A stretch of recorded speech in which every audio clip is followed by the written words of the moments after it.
Je m'appelle Nick Audio, je suis réalisateur de films d'animation, mais pas que.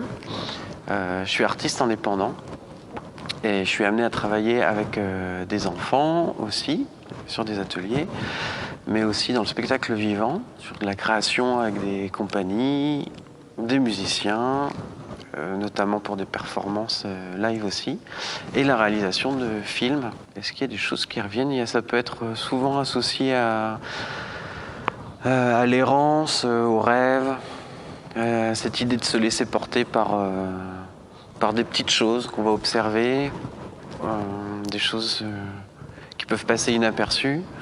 On les regarde pas forcément au quotidien, et puis aujourd'hui on décide de les regarder, et puis il se passe quelque chose un peu de nouveau, ce qui révèle une magie insoupçonnée. C'est peut-être souvent ça qui revient, et c'est aussi peut-être pour ça que je ne suis pas concentré sur la réalisation de films, seulement de films d'animation. Il y a eu un moment où de réaliser des films, ça me demandait d'écrire, d'anticiper tout, de préparer des plannings de tournage, de passer beaucoup de temps en studio seul.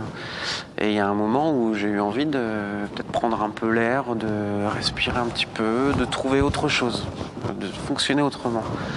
Donc j'ai fait du cinéma un peu plus expérimental, toujours en animation. Et puis j'ai été amené à rencontrer des musiciens. J'ai fait un clip pour King Biscuits, qui est un groupe du label Vibrant, et qui utilise cette technique du phonotrope. Et c'est quelque chose qui fonctionne aussi sur du live et qui permet aussi de réaliser un petit tour de magie. Et ça me plaît beaucoup, d'être en rapport direct avec le public. Le phonotrope, ça fonctionne avec une caméra.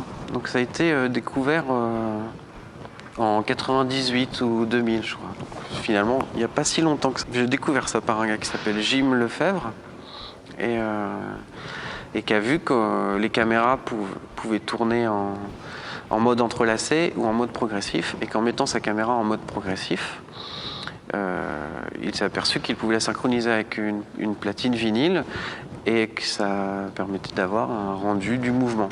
Et aujourd'hui, c'est utilisé, comme toutes les caméras tournent en progressif, on peut le faire avec toutes les caméras aujourd'hui, donc c'est beaucoup plus facile à réaliser avec des roues de vélo, avec tout ce qui peut tourner, des enjoliveurs, même si on veut.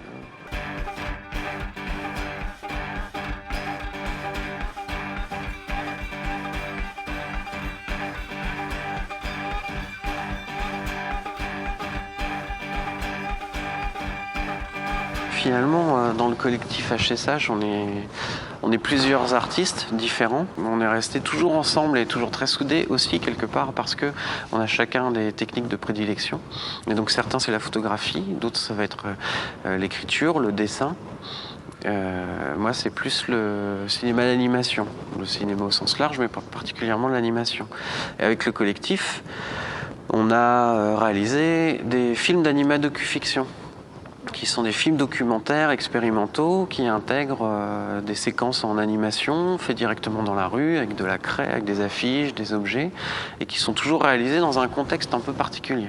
Et toujours sur un temps très court, qui a un aspect performance, et puis aussi essayer de se pousser à travailler de façon très spontanée, et de jeter quelque chose, même si c'est un peu brut, un petit peu brut, ou parfois ça peut être un peu maladroit, ça exprime une pensée de l'instant, vraiment. Donc là, on a fait 6 films en tout, et un DVD qui devrait sortir dans pas très longtemps, qui regroupera tous ces films. Cette année, on avait comme thématique le roman photo, qui permettait un petit peu de faire le pont entre l'aspect film, qui peut être un peu narratif, et puis l'aspect photographie, et puis aussi la rencontre avec les gens. Parce que une des vocations aussi de cette résidence dans cette vallée, c'est d'aller rencontrer les habitants, les enfants, faire des choses avec eux, leur montrer notre pratique, et puis aussi avoir des moments où on partage ensemble une expérience. On est en train de préparer là en ce moment une grande fête pour le 11 juin, à l'abbaye de Fontaine-Guérard. Il y aura un grand bal déjà, il y a un grand pique-nique, il y a un roman photomaton qui sera là. C'est une boîte comme un photomaton, sauf qu'on y entre, il y a 6 clichés qui sont pris, et puis un quart d'heure plus tard, il y a des photos qui sortent, mais avec des bulles, avec des textes. imaginaires qui arrivent. Et voilà, plein de surprises, des expo photos aussi, toujours liées à tout ce qui s'est passé dans la vallée. Amor dolce dove la fe, quel traditor giuro, fa che ricordi. Oula, c'est pas trop ça. Fa che ricordi. Sur ce projet Ricochet, et ce qui est assez enthousiasmant, c'est cette idée de ne pas vraiment savoir ce que je vais faire concrètement. J'ai pas une liste en me disant je vais travailler de la projection, je vais travailler pile poil de l'anime dans la rue, de l'anime sur ordi, sur papier, ou alors fabriquer des objets ou fabriquer des supports de projection. Enfin, il y a plein de choses à faire. Voilà, moi j'ai des acquis, j'ai un univers, il y a des choses qui sont en train de se monter avec les autres artistes.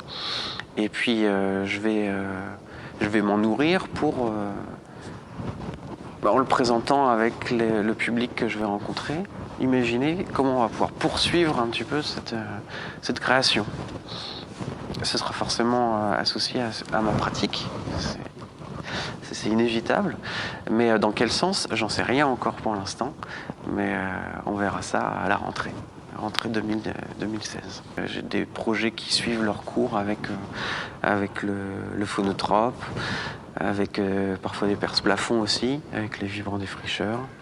Le projet du subaquatique qui est toujours un plaisir aussi à partager avec les gens en maillot de bain. Et puis des projets de court-métrage, mais ça c'est plus long. C'est toujours compliqué d'en parler parce qu'il y a des choses qui s'écrivent, il y a des scénarios qui se montent, mais on ne sait jamais si ça verra le jour, aujourd'hui ou pas, ou dans 10 ans ou dans 20 ans, ça c'est un grand mystère.